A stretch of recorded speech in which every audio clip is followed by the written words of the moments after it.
Welcome to the show where hosts Alain, Braux and Mark Moxom talk with people in the know about health and vitality from the worlds of low carb, paleo and natural health. This time we chat with fermentation expert and author Sandor Katz, who explains why this simple food is so beneficial on this edition of the Low Carb and Paleo Show. Good morning, Sandor, and welcome to the Low Carb Paleo Show. Good morning. Thanks for having me on your show. Hello, Mark. Good morning, guys. It's wonderful to see you. Yes. How's everybody doing today? Very well, thank you. Yep, super. Can't complain whatsoever.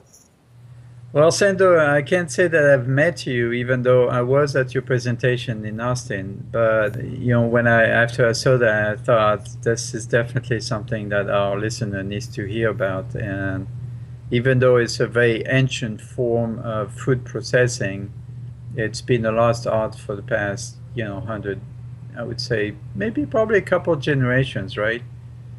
Well, I mean, it depends what we mean by a lost art. I mean, certainly, the products of fermentation, everybody is eating them every day. If you start thinking about, bread and cheese and wine and beer and vinegar and soy sauce and fish sauce and sauerkraut and kimchi and pickles. So, I mean, people are certainly eating the products of fermentation. I would say what's been lost, is that it's part of what's happening in our kitchens and in our communities, because like all aspects of food production, it's largely disappeared behind factory doors and just become utterly mysterious to people. Well, actually, that's why I'm referring to is that most of the fermented products that we deal with daily are the industrial types, and the one I like to talk about is the more natural, the real natural fermentation process that is coming back to life in real sauerkraut, not the canned stuff, or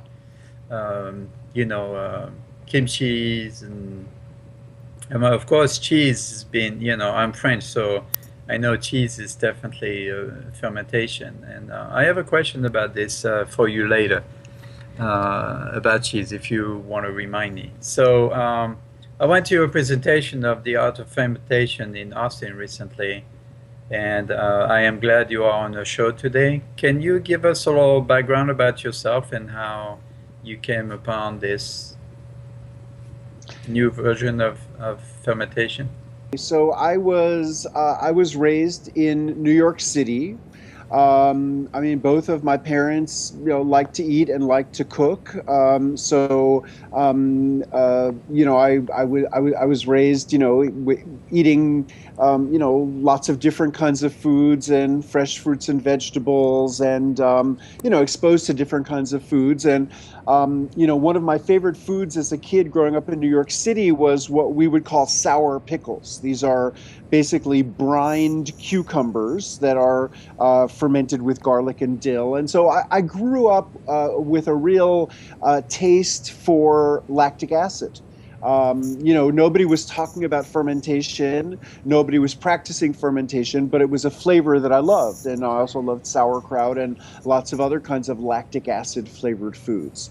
When I was in my mid-20s, I started following a macrobiotic diet for a couple of years, and macrobiotics places an emphasis on the digestive stimulation of pickles and other lactic acid foods. And I started noticing that when I ate these foods, I could literally feel saliva squirting under my tongue. So, quite literally, getting my digestive juices flowing. But still, I wasn't making anything myself. I was, I was just sort of developing an awareness that this sort of, improved the digestive process. But 22 years ago, in 1993, I moved from New York City to rural Tennessee, and I started keeping a garden. And it was in the context of having a garden and having a row of cabbage that was all ready to harvest at the same time that I decided to learn how to make sauerkraut. And then, from sauerkraut, I got interested in country wines and making yogurt and some basic cheese making and baking with a sourdough. And, I just became obsessed with all things fermented and started experimenting and reading and, just learning how to work with microorganisms in a variety of different types of foods. Right. I grew up on homemade yogurt, which is very easy, but it's, again, you don't even need a machine. You just need a warm oven and a little, Yeah. and it's another one of these convenience products that's been completely denatured and over-sugared and over-processed in our modern world. Um, I was wondering, I lived in New York for a while. Are you related to the famous Katz's Deli? Not No. specifically, not that I know of, not in a close way, but we do share the same family name, so who knows? I was just curious. To try to kind of track it back to the past, can you give us a short version, a historical version of natural fermentation and how it started? Oof. Well, I mean, nobody knows the origins of fermentation. I mean, fermentation is so ancient that it predates recorded history. I mean, most of the oldest surviving written documents make reference to fermented foods and beverages that were already in use in those parts of the world.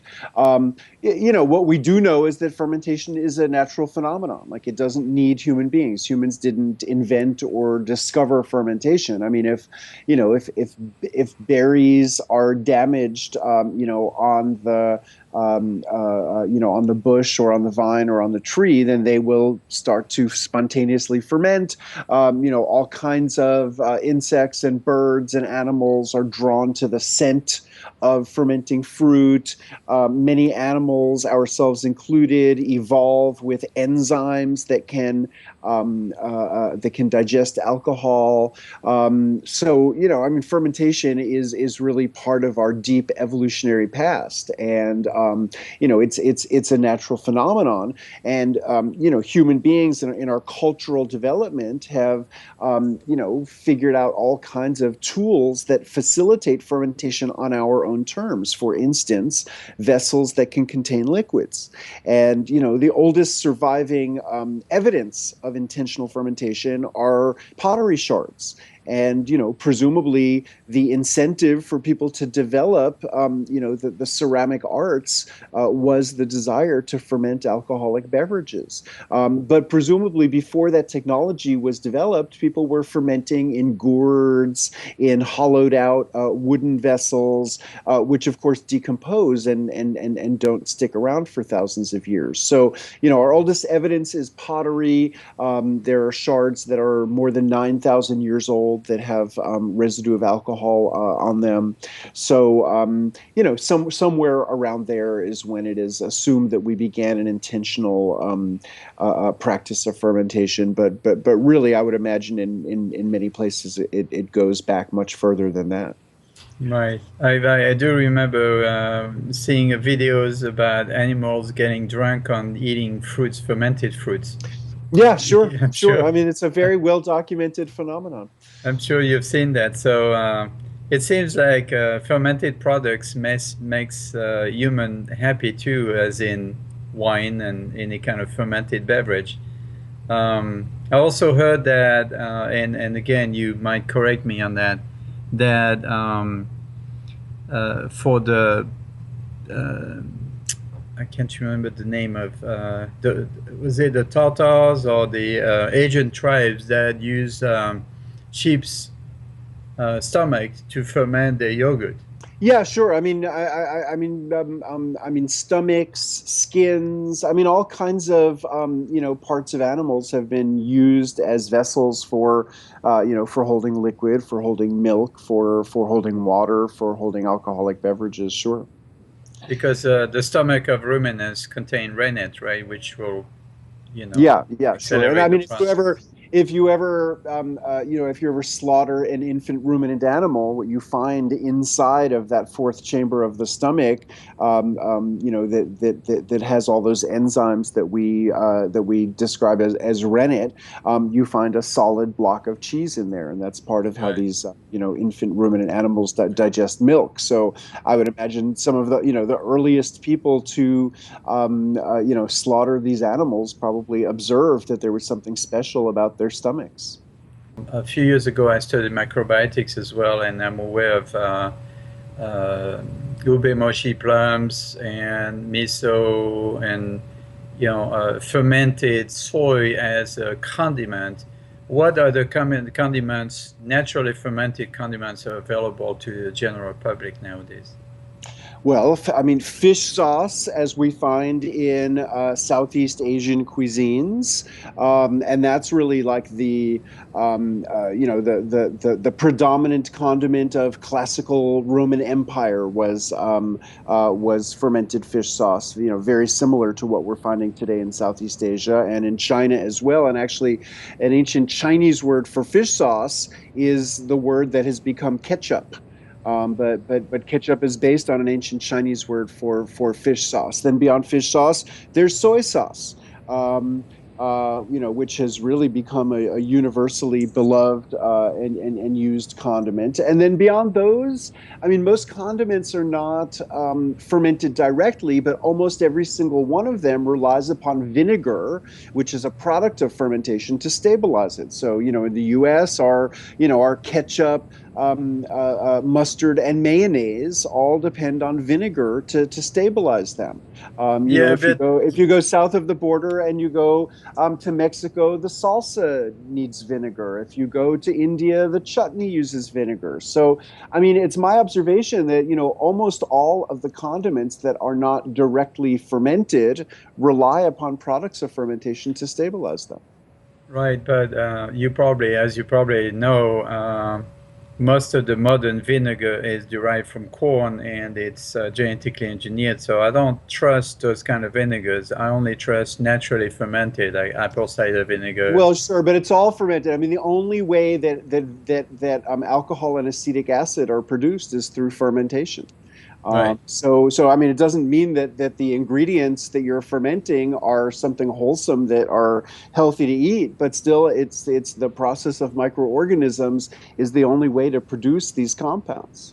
Can you tell us about your books? I understand you wrote 2 or 3 books, right? Yeah, sure. So, I mean, really, the emphasis of my work has been, trying to empower people with skills for taking up fermentation at home. And, it's not that I think that it's imperative that every single person and household ferment everything for themselves, but I just think this is, an important part of how we turn the raw products of agriculture into the foods that people actually enjoy eating and drinking. And it's not rocket science. I mean, because people have been practicing this for so long. I mean, the core concepts underlying every kind of fermented food and beverage are really very simple. And of course they can be elaborate. They can be elaborated, and people devote their entire careers to learning how to bake the perfect bread, learning how to brew the perfect beer, learning how to ferment the perfect wine, but the core concepts are really straightforward. And so, I mean, my books are really oriented towards practical skills. How do you start a sourdough? How do you maintain a sourdough? What are some ways of baking bread with it? How do you make yogurt, etc. So my first book was Wild Fermentation. That one came out in 2003. My second book was a little bit of a departure, and basically while I was on a cross-country book tour, spreading the word about wild fermentation, I just met so many inspiring activists who were doing grassroots work in their communities, basically with the objective of trying to create better food choices for people.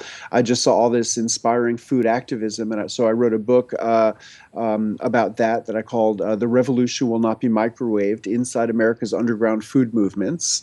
And then just a few years ago, I decided to publish just because I kept on teaching about fermentation, I kept learning about fermentation, I kept reading about fermentation, and I found that my knowledge was growing, and I had learned about more different kinds of ferments and learned some techniques that were working better for me. So I just decided to write a more thorough book about fermentation, and that is The Art of Fermentation, that came out in 2012. But there is certainly a strand of continuity running through all these books, which is that they are primarily about practical skills to empower people with an interest in creating fermented foods in their kitchens, Right. whether they're home kitchens or restaurant kitchens. Right. This, of course, relates to the issue that I'm dealing with as a chef and nutritionist. Is just a lot of people do not even have the time or take the time or have the experience to spend on such made from scratch products. So what's your suggestions on to make it easier, simpler? The first food that I would always recommend to almost anyone who's interested in learning about fermentation is fermenting vegetables, just because there's no need for special starter cultures. There's no needs for special equipment. You can do it in a jar that's already sitting in your kitchen. It's easy. It's extremely safe. There is no case history of food poisoning or illness from fermented vegetables. You can enjoy the results relatively quickly. It's very supportive of good health, and it's incredibly delicious. But you can spend 15 minutes and make yourself a quart of sauerkraut, and then you have to wait for several days or a week as it ferments. You could leave it for much longer, but the only way you're going to know when you like it is if you begin tasting it early and then follow the progression of flavors. But literally, it's 15 minutes of chopping vegetables and squeezing them to get them a little bit juicy, and then you stuff them in a jar, and then you can eat them for weeks. So I just don't think it doesn't take so much time to make fermented foods. It takes a little bit of patience because you don't get immediate gratification. There's some waiting for the microorganisms to do their work. But if you're a busy person and you're interested in learning about this, it's not that every fermentation process is extremely elaborate and takes a lot of time. Some of them are extremely simple, and they were all born of practical necessity. So there's great benefit to them. And the reality is, not everybody has the inclination, or the time to make these things themselves. And I would say that one, very exciting outgrowth of the growing interest in fermentation is that there are more and more, small local businesses producing, not only sauerkraut and kimchi, but yogurt and local cheeses, and of course the microbrewery explosion. So I would say that there are more real naturally fermented local and regional products available right now than in any time in our lifetimes. Just in Austin, we have 2 kombucha companies. We have one well-known natural yogurt company. We have kimchi companies. All small companies that are bringing about this new interest in fermentation. Fermentation used to be a way to preserve food as well, right? Yeah, absolutely. That's what sauerkraut is. That's what yogurt is. These are strategies for taking perishable foods and extending their useful life. So, I mean, they offer us, other wonderful benefits as well, in terms of flavor, in terms of probiotic content, but um, their initial practical benefit, in a pre-refrigeration context is, that they effectively preserve food, through the production of lactic acid, which really inhibits, an acidic environment inhibits all the kinds of organisms that we worry about in terms of food poisoning. So these are strategies not only for preservation, but for safety. And, my observation from talking to, thousands of people who are interested in fermentation is that, because we have received so much indoctrination to be fearful of bacteria, Right. really because the earliest triumphs of the emerging field of microbiology involved identifying pathogenic bacteria. So in the popular imagination, bacteria became equated with danger and disease and death. And so, the number one question that I have fielded is, how do I know I have good bacteria growing rather than bad bacteria? How do I know that my sauerkraut isn't going to make somebody sick or kill somebody? That's the last thing I want.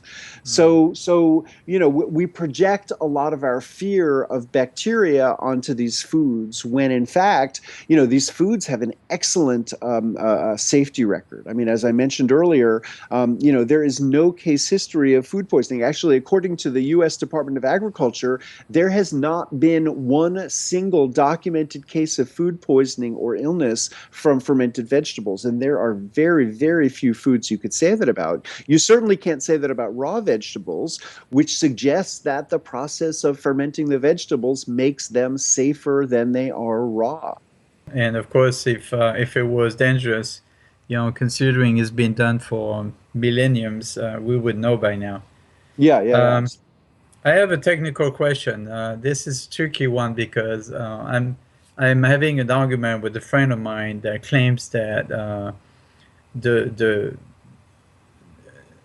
the mold that is used in Roquefort, the cheese Roquefort, right, is grown on bread, and because she's gluten allergic, she keeps on telling me that, well, I'm told this is fermented on bread or rye bread, and my position is that they put the cheese in caves and the natural uh, fermentation or from the caves.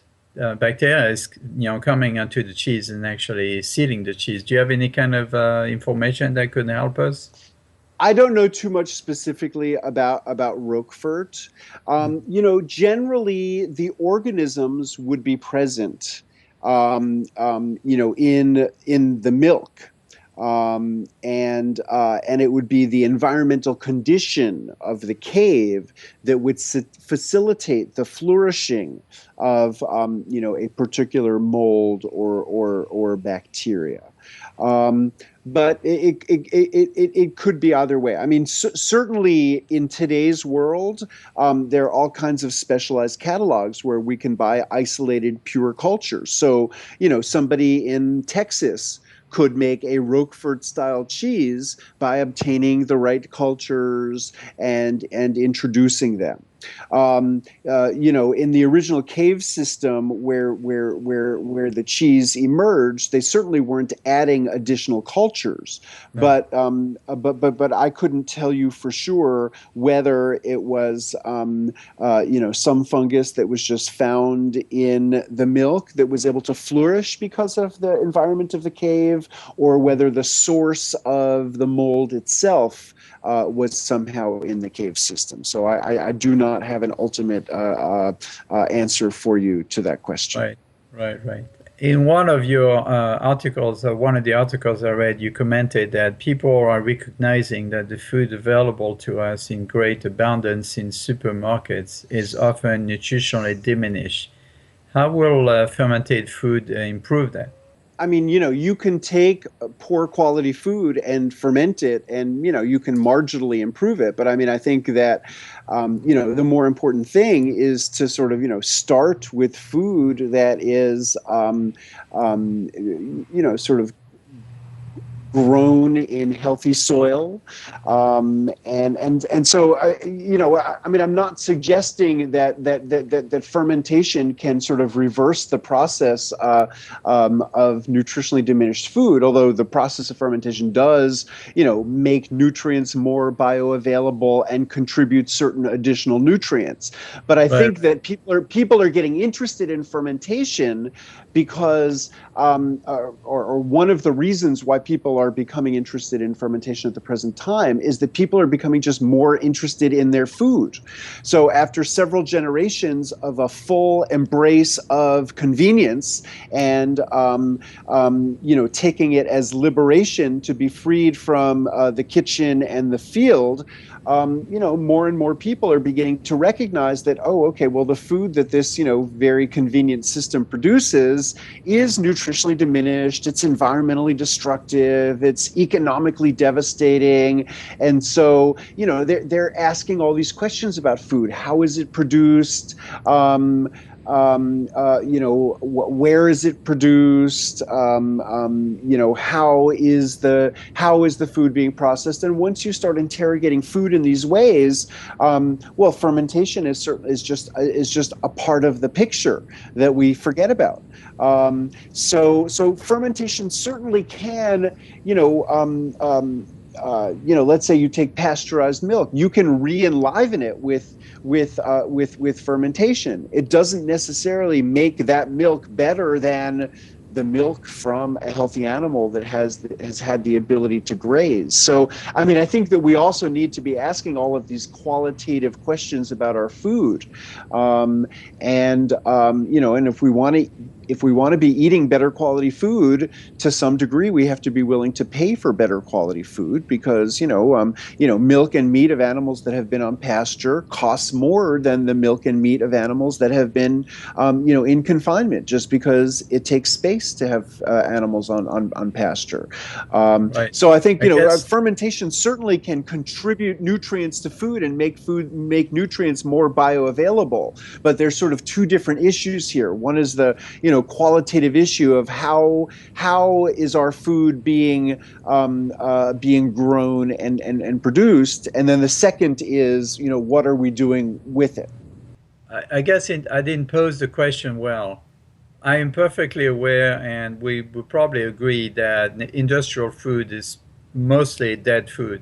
Yeah. What I was wondering is how can we improve on that by adding fermented food to improve our digestive system, to make us healthier, and so on and so forth.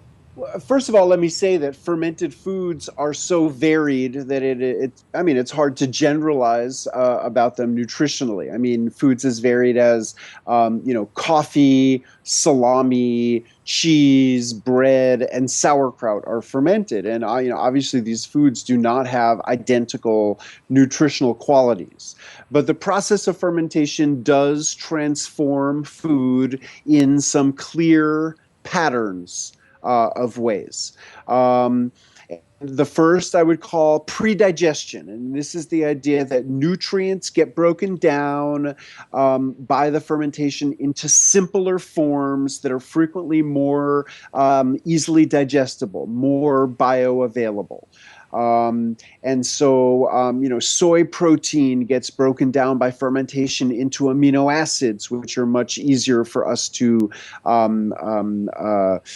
digest. Lactose in milk gets broken down by fermentation. Gluten in wheat gets broken down not by yeast, but by a lactic acid bacteria fermentation, what happens in the mixed community that we would describe as a sourdough.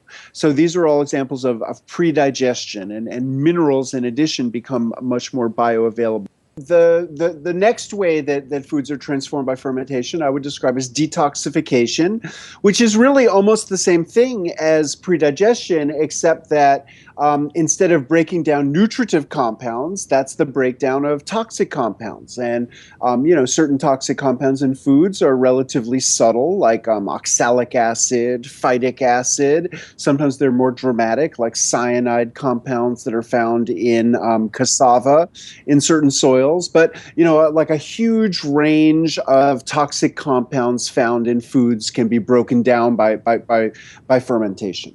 And around the world, there are lots of examples of foods that cannot be eaten without fermentation because there's some kind of toxic aspect to them. Then beyond breaking down what's in the food you begin with, fermentation contributes additional nutrients.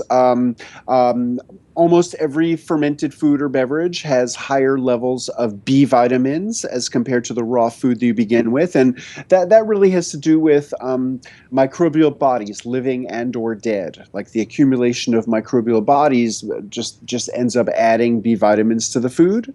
And then there are these micronutrients that are just really beginning to be explored, and they are, metabolic byproducts of specific organisms, and they include various kinds of organic acids, and certain of these metabolic byproducts have been found to, have very special therapeutic benefits. So, for instance, fermented vegetables have these compounds called isothiocyanates that are regarded as anti-carcinogenic, that are generated by the bacteria as a byproduct during the fermentation.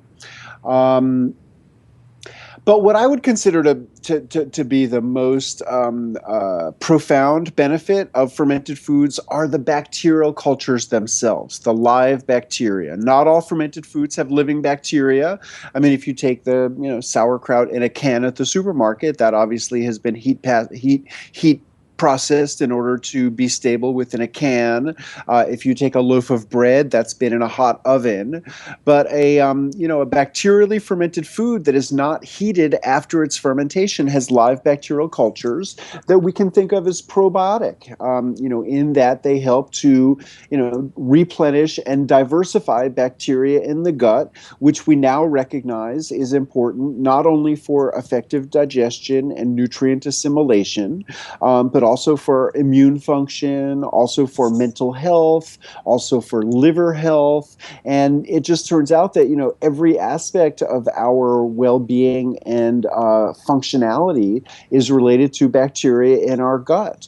In contrast to this indoctrination that we received all of our lives telling us that bacteria are so dangerous. So, given the war on bacteria and the contact that we all have with chemical compounds that kill bacteria, antibiotic drugs, antibacterial cleansing products, chlorinated water, it really, really has become much more important for us in the 21st century than for, our ancestors who did not have contact with chemicals like these, to consciously replenish and diversify our gut bacteria. One way people do that is with little capsules called probiotics. But the thing about traditional fermented foods is that rather than having one or two strains of bacteria, they all are the embodiments of broad microbial communities. In the natural world, in the foods that we eat, microorganisms are never singular. That's an invention of Louis Pasteur in the 19th century, like the packet of yeast that's a pure culture fungus, Saccharomyces cerevisiae. That was an invention of Louis Pasteur. All traditional fermentation processes use these broader communities of organisms, and so the microbial profile of them is much more biodiverse. Okay, I read recently that human beings carry more bacteria than there's human cells in our body. Can you tell us more about this? About 10 years ago, biologists who were counting the cells of our bodies and studying the microbiome, the community of microorganisms that we carry around primarily in our intestines, but really in many other parts of our bodies as well, came to the conclusion that the cells of our bodies, our bodily cells, the cells that we possess that reflect our own unique individual individual DNA code are outnumbered by at least 10 to 1 by bacteria that we're host to. And then when you start looking at the genetics, our genetic material is outnumbered by at least 100 to 1 by the bacterial genetics that are part of us. So I think it does. It does force a certain amount of re-examination of the very concept of who are we and what are we. I mean, we are not just these individual subjective entities, but in a very tangible way, we are these kind of walking microbial universes.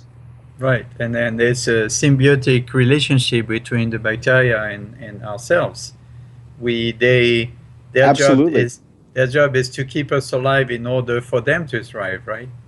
Yeah, absolutely, absolutely, and I mean, so many aspects of how we live would just be impossible without these microorganisms. I mean, they enable us to digest complex nutrients and assimilate the nutrients for them.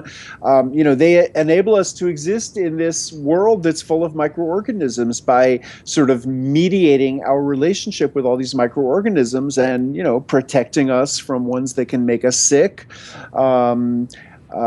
And also they play a huge role in enabling us to adapt to different environments. And one of the things that's so interesting about bacteria is their incredible genetic flexibility. So in contrast to ourselves and other animals and plants and fungi, which are fundamentally genetically fixed, bacteria are fundamentally genetically flexible.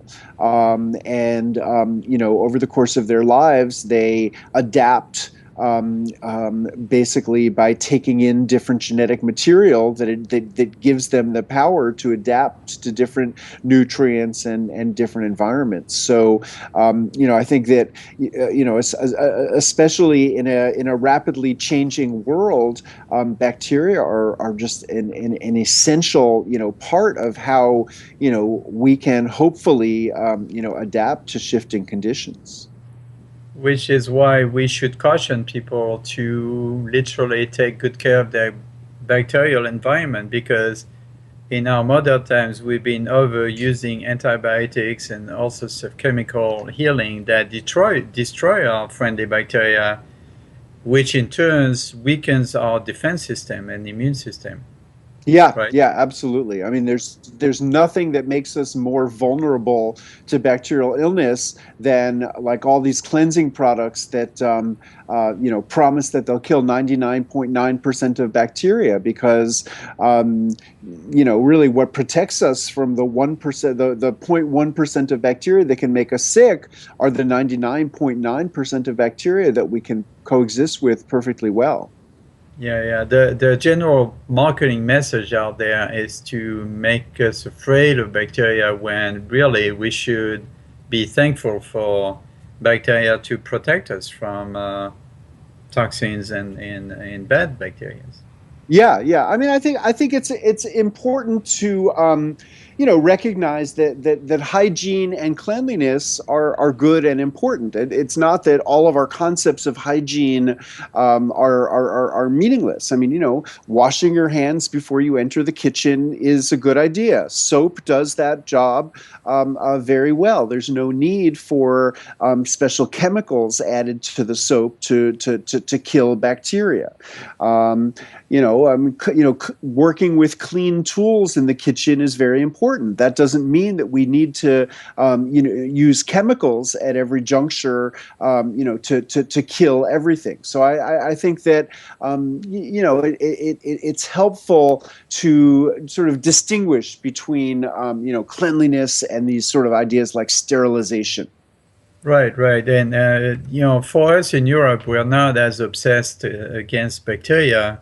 For example, when I grew up, we used to play in the dirt, and we'll play outside, 4 days on end. And then, of course, our mother would tell us to wash our hands, but she didn't put us through a sanitizing bath because we were bringing all these bacteria from the outside, from the real world. So I suspect that people that have been living in more in closer contact to nature actually better protected from bad bacteria because they've been constant contact with healthy bacteria out there and inoculated. Right, and our immune system learns by exposure to a wide range of bacteria, and one of the very widespread theories of why there's such a sudden rise in childhood allergies and asthma, basically has to do with insufficient exposure to bacteria. In other words, we're overprotecting children and not giving them enough opportunities to play in the dirt and stick things in their mouths. Yeah, absolutely. Absolutely. So, well, our show is about low carbs and paleo. I'm curious, what is your current diet? I eat everything. And including carbohydrates and grains.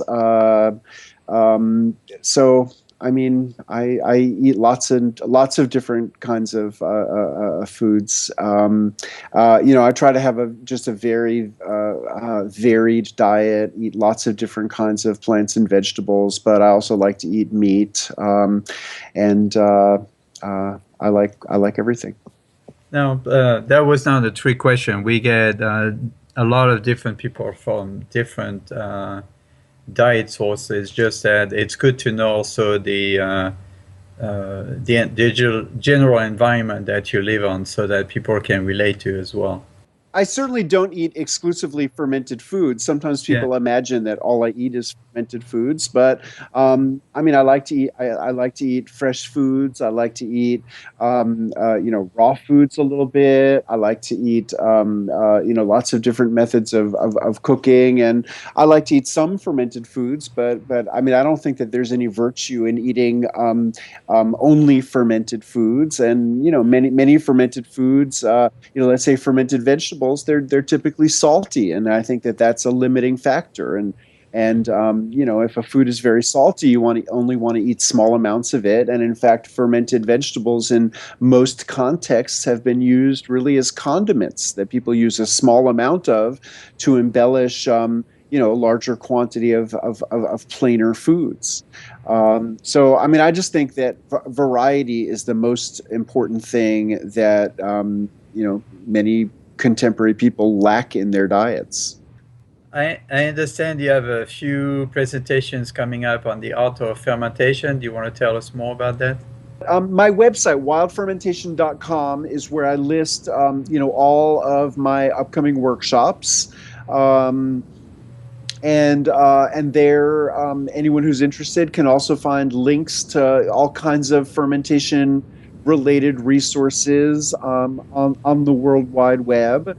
But just to reiterate, if there's anyone watching who's interested in trying their hand at fermentation for the first time, the place to start is with vegetables. And all you do is take some vegetables. It could be a cabbage, it could be carrots, it could be turnips, it could be celery, it could be a mixture of different vegetables. Chop them up to exposed surface area, lightly salt them, then get in there with your hands and squeeze. And what the squeezing does is it breaks down cell walls and releases juices from the vegetables.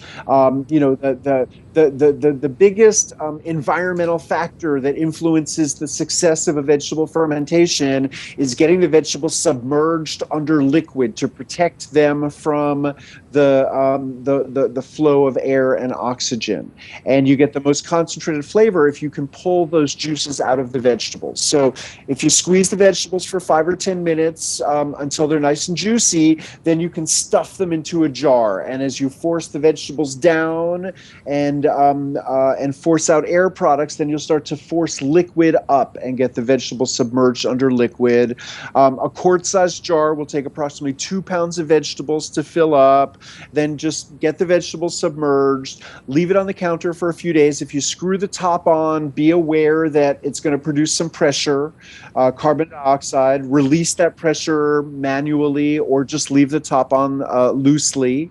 And then, give it 3 or 4 days and then just taste a little bit, but pack it back down. And then you'll notice that as the days pass, the flavor gets stronger. The acids accumulate over time because the lactic acid is produced a little bit at a time by the action of bacteria.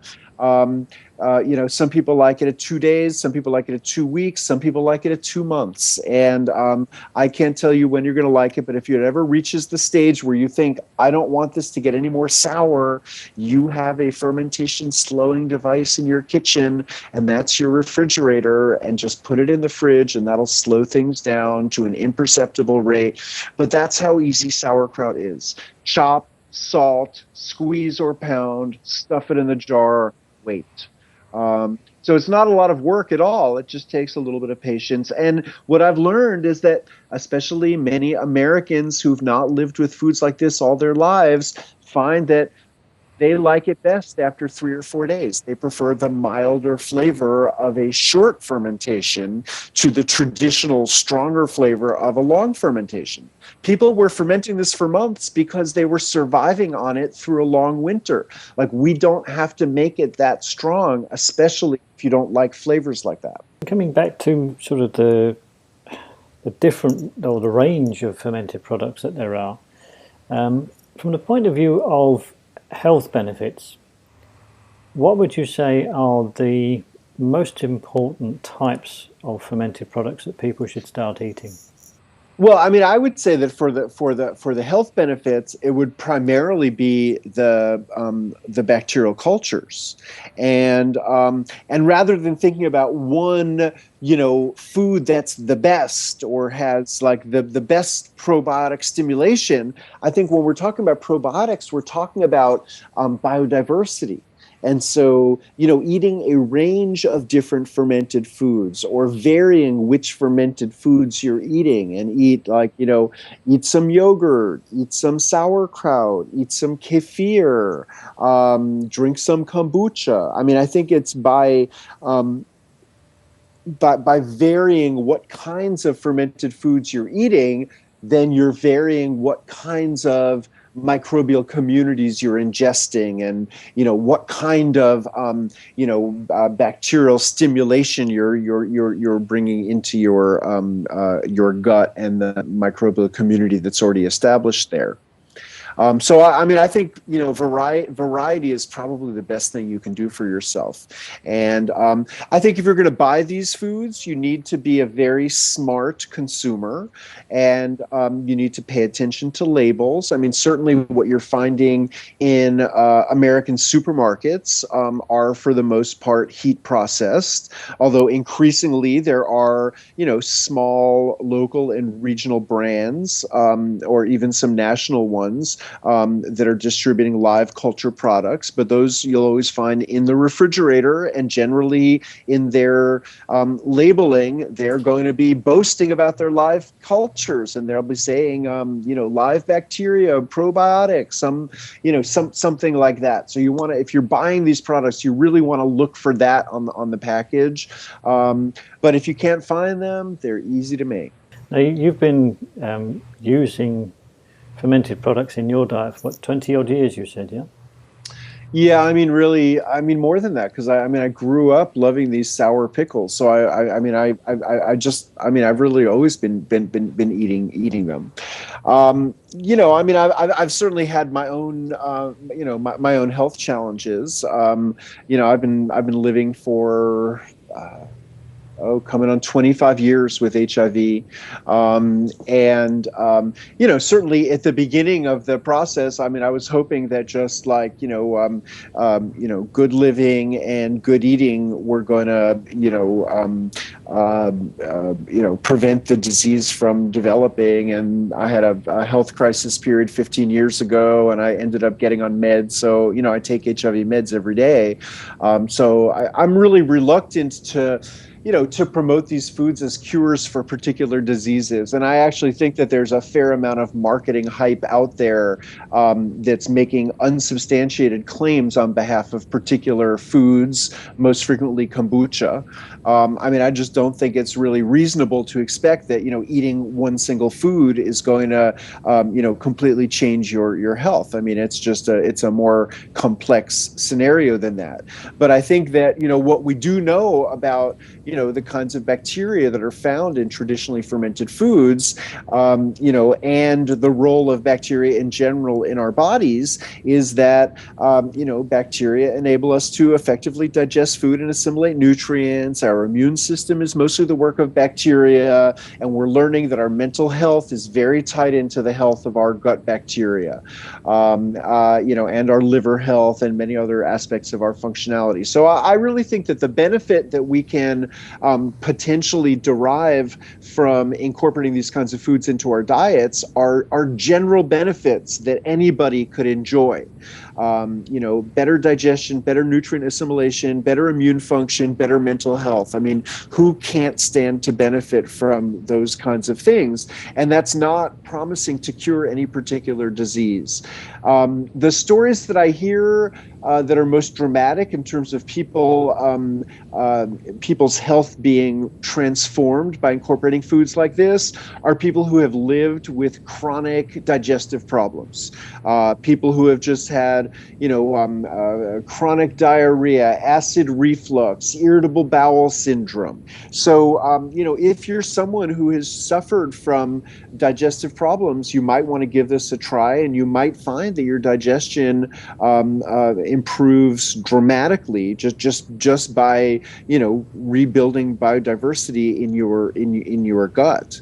But anybody, if you are the healthiest specimen, if you have been living with a chronic disease for decades, if you've just been diagnosed with some terrible acute health crisis, whether you're feeling the effects of aging, no matter what the status of your health, you might find that incorporating foods like this makes things better for you. You said earlier that you've been learning more and more as you've gone along. With all that increased knowledge, if you could go back sort of 20 odd years to when you first started doing this on I use the term, a more serious basis, is there anything that you would do different if you had that knowledge now? I'm thinking more for a newbie type point of view, I mean, not really. I mean, sure. I mean, I could have been baking better bread if I had learned some of the, sourdough techniques that I know now 20 years ago. But I mean, a certain amount of the learning about all of this has to be experiential. I mean, sauerkraut is very simple. And I mean, I really just in 2 minutes explained everything you need to know to get started. But then as you do it, you might notice that, making it in certain parts of the year, you have better results, or certain varieties of vegetables. I mean, it's just like inevitably there's an experiential component to it. Different kinds of vessels have different kinds of, advantages or challenges.